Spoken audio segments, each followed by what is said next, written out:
Hi Leo, welcome to your 2017 forecast. There's a lot of things happening this year. Venus retrograde, which rules your money and your love, and Saturn changes sign at the end of the year as well. So I'll be covering a lot of things, and at the end of the video will be a list of all the important dates for you to be able to refer back to.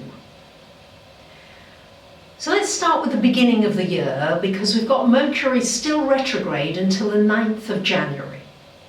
So it's quite possible that things will be slow moving, slow to get going again in the new year. Might even be more towards the end of January before everything somehow gets back to normal. So don't let that bother you, just know that the Mercury retrograde is there and use it constructively, because for you it's in your 5th house.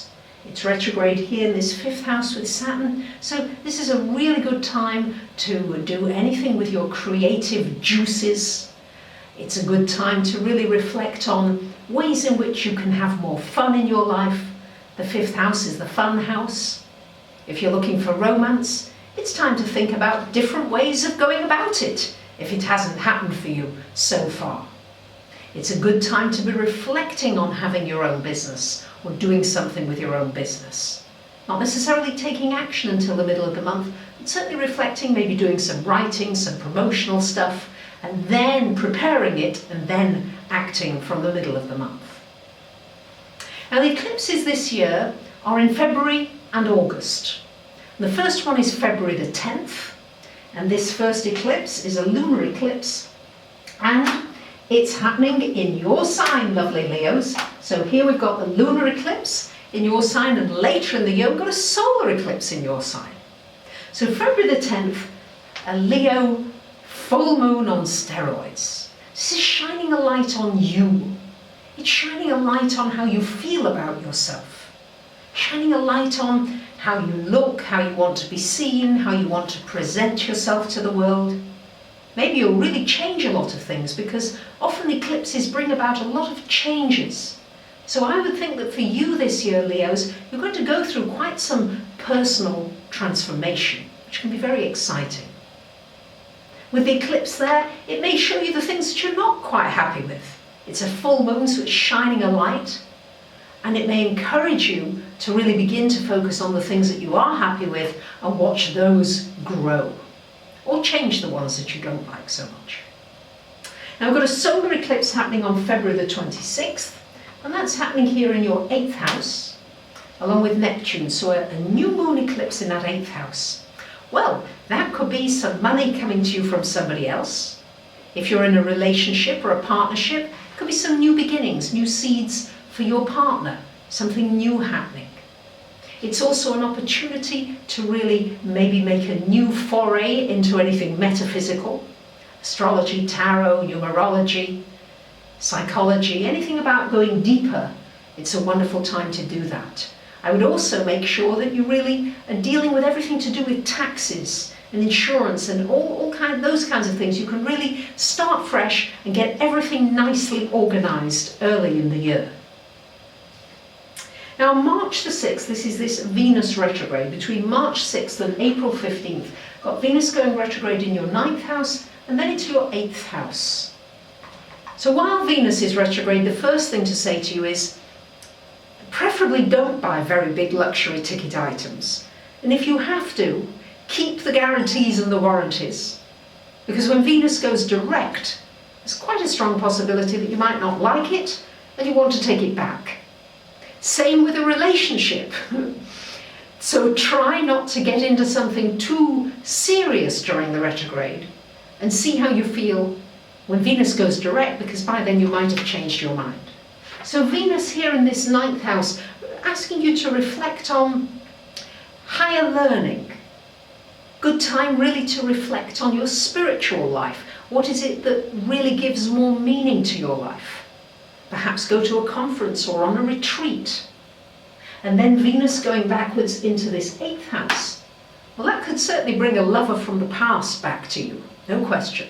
And it may be a resolution of a past relationship that can actually find some closure or even ongoing during this retrograde period. But don't make too many serious decisions. Don't commit yourself until after April 15th. Now between April 9th and May the 3rd, we've got Mercury going retrograde again, up here in your 10th to your 9th house. So Mercury retrograde in the 10th house has everything to do with you reflecting upon your career, your work, what it is that you'd like to do in the world. Maybe you'd like to make some changes in your work. It's a very good time for writing, for publishing, for promotions of any kind, for preparing the information, not necessarily putting it out until after the retrograde. And then it retrogrades into this 9th house, which is a wonderful time for studying, for learning, for going more deeply into a subject area that you really enjoy. And then on August the 7th, we've got a lunar eclipse happening here in Aquarius, and that's happening in your relationship house, in the 7th house. So a lunar eclipse in this 7th house. We've had the focus of you in February, and now August we get this focus of relationships. So maybe there's some changes, maybe something coming to fruition in a relationship. Maybe something needs to change in an existing relationship, and this eclipse sets off that energy. Keep in mind that the energy of the eclipses lasts for 6 months or more. So you're certainly going to get a lot of action this year in anything to do with relationships and yourself and how you are in those relationships. August the 12th to September the 5th, we have got another Mercury retro happening here from 2nd house going back into your sign.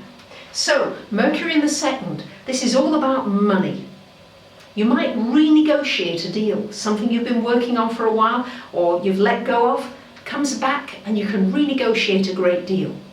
Often with Mercury retrograde in the 2nd house, you can get a bargain. So good time to get a bargain. Then it retrogrades into your 1st house. So good time to think about what are the mental messages you're telling yourself. Are you saying to yourself, I'm great, I'm a wonderful Leo and I'm doing so well with my life? Or are you telling yourself, I'm not good enough, I should have done this, I could have done that?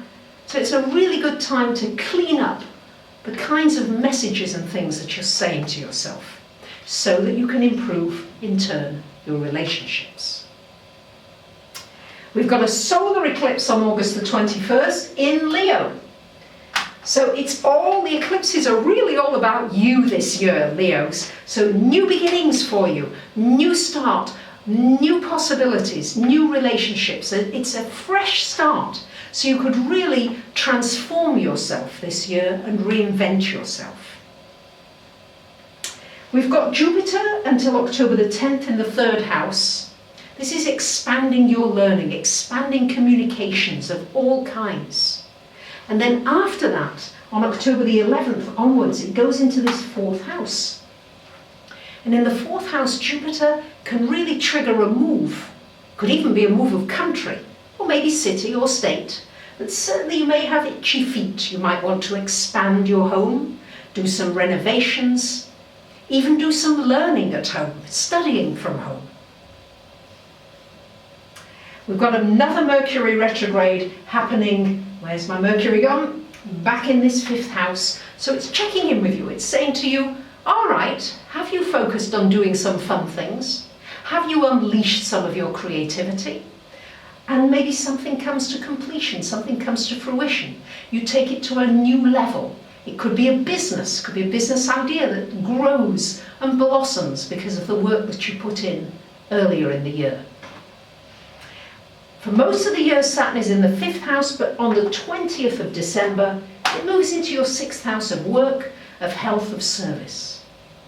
Saturn in the 6th house is a wonderful time for organising your time, for restructuring things, for creating more simplicity in your life, not having too many complex things, but really cleaning out, decluttering. It's wonderful. It's also good for starting a new serious regime with your health. Good diet, good thoughts, good exercise, good sleep. All your general habits can come into a wonderful alignment with that Saturn in the 6th house. It can mark a shift in your career. It can mean that you take on more responsibilities. And it can also mean that you volunteer. You do some volunteer work and you really, or pro bono work, and you really get this real sense that you're contributing and helping others in some way. So that's a big year, isn't it? A lot happening there. And I just want to say to you that now it's holiday season coming up. What a nice thing to do. I'm offering paintings, specially commissioned paintings. So you might want to treat yourself to an astrologically designed painting according to your date, time and place of birth.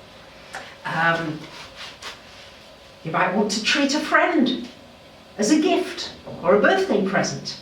It's unique because it vibrates exactly to you. It can be very healing, very inspiring, and that's just something extra that I'm offering, as well as, of course, offering astrology readings and channeled readings as well.